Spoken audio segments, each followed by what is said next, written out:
Good morning dear student, class 11th English medium.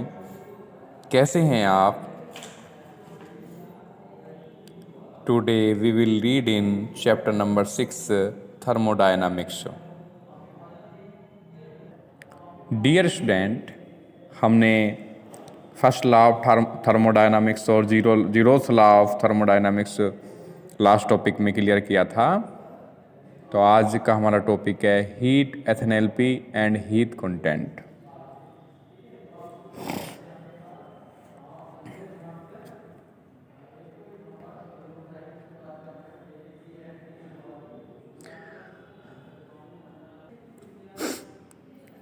Heat enthalpy और heat content के बारे में मैंने आपको बताया।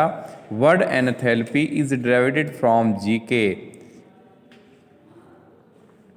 एनेथैल्पी शब्द का उदय ग्रीक भाषा लैंग्वेज जो होती है ग्रीक, वहाँ से हुआ, जिसका शाब्दिक अर्थ होता है निकाय के साथ संबंधपूर्ण ऊष्मा को इंगित करना। इसकी डेफिनेशन होती है किसी निकाय की एनेथैल्पी उसकी आंतरिक ऊर्जा तथा पीवी ऊर्जा के योग के बराबर होती है। H = U + PV।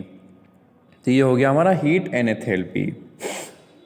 इसी में हमारा नेक्स्ट टॉपिक आता है heat capacity, specific heat and molar heat capacity.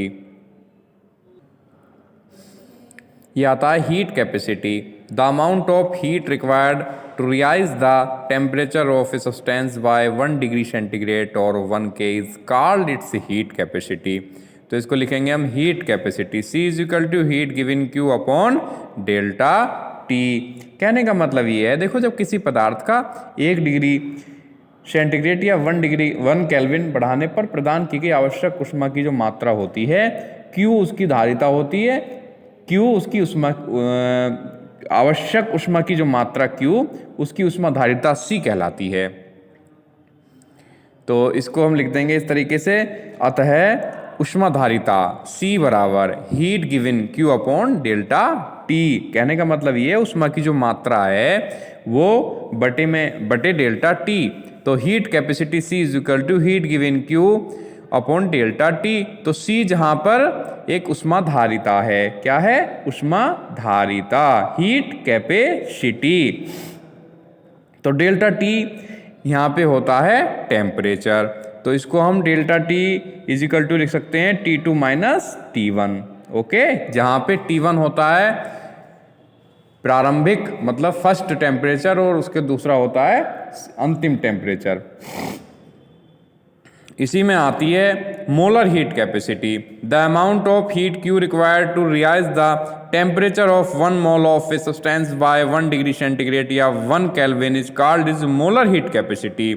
कहने का मतलब ये होता है डियर स्टूडेंट, किसी पदार्थ का 1 मोल का तापमान 1 डिग्री सेंटीग्रेड या 1 केल्विन बढ़ाने के लिए आवश्यक ऊष्मा की मात्रा Q, उसकी मोलर ऊष्मा धारिता Cm, मतलब Cm हो गया मोलर हीट कैपेसिटी कहलाती है। तो इसमें हम लिख देंगे इस तरीके से, molar heat capacity Cm = amount of heat Q upon N × delta T। तो डेल्टा T लिख देंगे जहाँ पे हम T2 - T1। इसका जो मात्रक होता है, जो डिजिट होती है, जिसे हम बाद में लिखते हैं, क्या होता है? कैलोरी प्रति केल्विन प्रति मोल, या लिख देंगे जूल प्रति केल्विन प्रति मोल। ठीक है, तो यहाँ पे ये हमारे 2 टॉपिक क्लियर हुए, ऊष्मा धारिता यानी कि heat capacity and molar heat capacity. अब नेक्स्ट टॉपिक आता है हमारा डियर स्टूडेंट, हमारा नेक्स्ट टॉपिक है spontaneous and non spontaneous process, spontaneity. ये होता है स्वतः परिवर्तित तथा अस्वतः परिवर्तित प्रक्रम, स्वतः परिवर्तितता, spontaneous and non spontaneous processes, spontaneity. इसमें ए पॉइंट है स्पॉन्टेनियस प्रोसेस,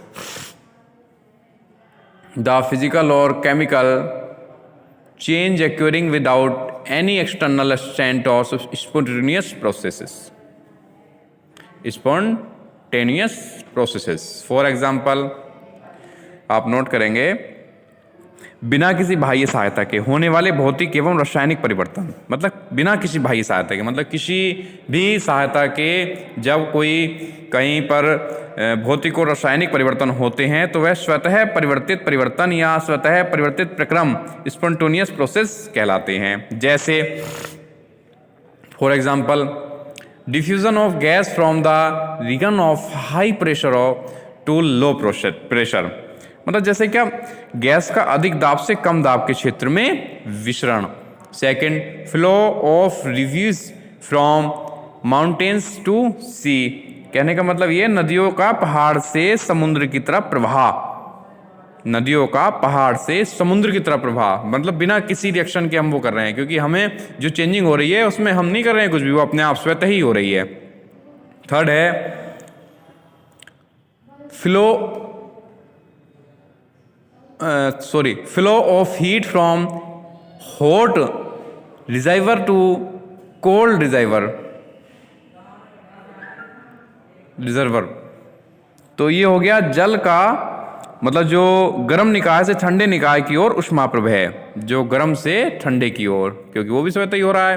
4 है flow of water from a higher level to lower level, ठीक है, जल का उच्च तल से निम्न तल की ओर प्रवाह, क्योंकि ये भी स्वतः ही है।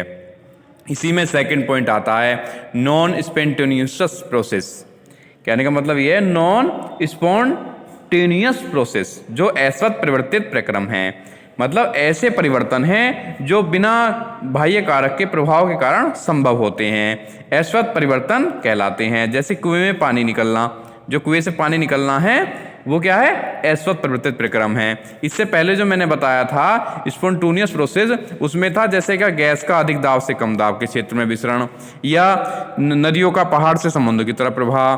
तो इसी में बी पॉइंट है, आप नोट करेंगे, the change occurring with the assistance of an external factor are called as non spontaneous process, that is जैसे क्या withdrawal of water from a well, जैसे क्या कुएं से पानी निकलना।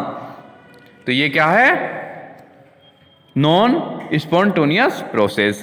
तो डियर स्टूडेंट, हमारा आज का ये टॉपिक था, 2 टॉपिक्स हमारे क्लियर हुए, और नेक्स्ट टॉपिक हमारा एथनोएल्पी एंड इम्पोर्टेंट स्टेट फंक्शन है।